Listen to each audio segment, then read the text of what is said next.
வணக்கம் மக்களே, நீங்க பார்க்குறது இம்ரான் சேனல் குக்கிங் சேனல். நான் உங்க இம்ரான். எல்லாரும் எப்படி இருக்கீங்க? இன்னைக்கு நம்ம இட்லி உப்புமா தான் செய்ய போறோம்.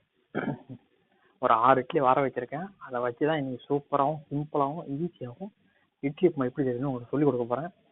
இன்னைக்கு யதார்த்தமா அப்படியே ஷார்ட்ஸை பார்த்துக்கிட்டே இருந்தேன். அதில் ஒரு சில்லி இட்லின்னு வீடியோ ஒன்று பார்த்தேன். அது கீழே நிறைய பேர் கமெண்ட் பண்ணியிருந்தாங்க இட்லி உப்புமா வீடியோ பார்த்தேன். அதை பார்த்தோன்னே நமக்கு இட்லி உப்புமா செய்கிற ஐடியா வந்துருச்சு. ஸோ இன்னைக்கு அதான் செய்ய போகிறோம். வாங்க, அது ஈஸியாக சூப்பராகவும் நம்ம ஸ்டைலில் செய்ய ஆரம்பிக்கலாம். மக்களே, இட்லி உப்புமா செய்யறதுக்கு பாத்திரம் வச்சாச்சு. 2 டேபிள் ஸ்பூன் எண்ணெய் சேர்த்துக்கலாம். நம்ம 6 இட்லி எடுத்து வச்சுருக்கோம். 6 இட்லிக்கு 2 டேபிள் ஸ்பூன் எண்ணெய் சேர்த்துக்கலாம். சரிங்களா? எண்ணெய் நல்லா சூடாயிடுச்சு. கடுகு உளுத்தம் பருப்பு 1/4 டேபிள் ஸ்பூன் எடுத்து வச்சுருக்கேன், சேர்த்துக்கலாம். மக்களே, கடுகு வெடிக்க ஆரம்பிச்சிருச்சு. இப்போ ஒரு கொத்து கருவேப்பிலை, ஒரு 3 வரமிளகாவை 2ஆ உடச்சி வச்சிருக்கேன், சேர்த்துக்கலாம். கூடவே 1/2 டேபிள் ஸ்பூன் கடலைப்பருப்பு சேர்த்துக்கலாம். எனக்கு கடலைப்பருப்பு வந்து இட்லி உப்புமாவுக்கு செம்ம டேஸ்ட் கொடுக்கும், அதனால தான். சரிங்களா? இது கூடவே ஒரு பெரிய வெங்காயம் கட் பண்ணி வச்சிருக்கேன், பொடிசா சேர்த்துக்கலாம். இதை ஒரு 2-3 நிமிஷம் நல்லா வதக்கலாம். ரொம்ப எல்லாம் பொன்னிறமாக தேவையில்ல, வெங்காயம் வதங்கினா போதும். சரிங்களா?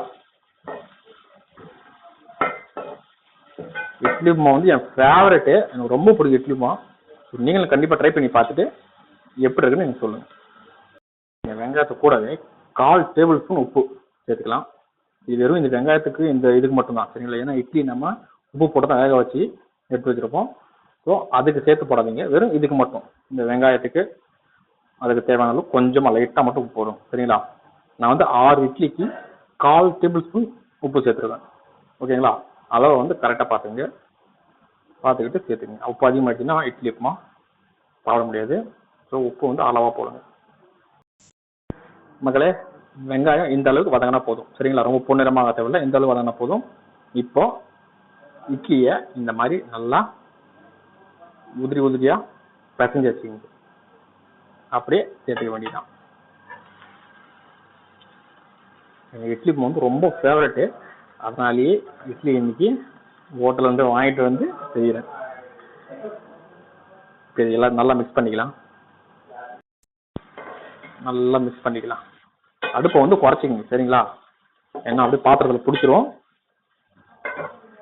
நம்ம எண்ணெய் வந்து லைட்டாக தான் சேர்த்துருக்கோம், பாத்திரத்தில் அப்படியே பிடிச்சிக்கும். அதனால அடுப்பை குறைச்சிக்கிட்டு பொறுமையாக மிக்ஸ் பண்ணி விடுங்க. மக்களே, இது ஒரு 5 நிமிஷம் மிதமான தீயில மிக்ஸ் பண்ணிட்டே இருங்க. சரிங்களா? ஒரு நிமிஷத்துக்கு ஒரு வாட்டி மிக்ஸ் பண்ணி விடுங்க. மக்களே, நம்ம இட்லி உப்புமா சூப்பராக ரெடி ஆகிடுச்சு பாருங்க. வேற லெவலில் நம்ம இட்லி உப்புமா ரெடி ஆகிடுச்சு. சாப்பிட போகிறோம், வாங்க சாப்பிடலாம். மக்களே, நம்ம செஞ்ச இட்லி உப்புமா எனக்கு சாப்பிட போகிறோம். இட்லி உப்புமாவுக்கு பெஸ்ட்டு வந்து கறி குழம்பு தான் இருக்கணும்.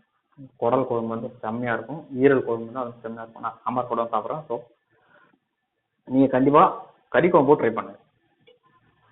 சாம்பார் போட்டு இட்லி உப்புமா வேற லெவலில் சாப்பிட போகிறேன் இன்னைக்கு. பிஸ்மில்லா. அதுதான் மக்களே, நம்ம இட்லி உப்புமாவோட டேஸ்ட்டு தெரிக்குது. எனக்கு இட்லி உப்புமா வந்து ரொம்ப பிடிக்கும். அதனால நான் வந்து ரொம்ப நாளாகவே நினைச்சிட்டு இருந்தேன் இட்லி உப்புமா செஞ்சு வீடியோ போடணும். ஸோ டைமே கிடைக்கல. இன்னைக்கு டைம் கிடைச்சிச்சு, வீடியோவும் போட்டேன். டேஸ்ட்டும் சூப்பராக இருக்குது. நம்ம சிம்பிளாகவும் ஈஸியாகவும் செஞ்சு முடிச்சிடும், சாப்பிட போகிறோம். நீங்களும் கண்டிப்பாக ட்ரை பண்ணி பார்த்துட்டு சாப்பிட்டுட்டு எனக்கு மறக்காமல் கமெண்ட் பண்ணுங்கள். மீண்டும் ஒரு சூப்பர் வீடியோட சந்திக்கலாம். நன்றி, வணக்கம்.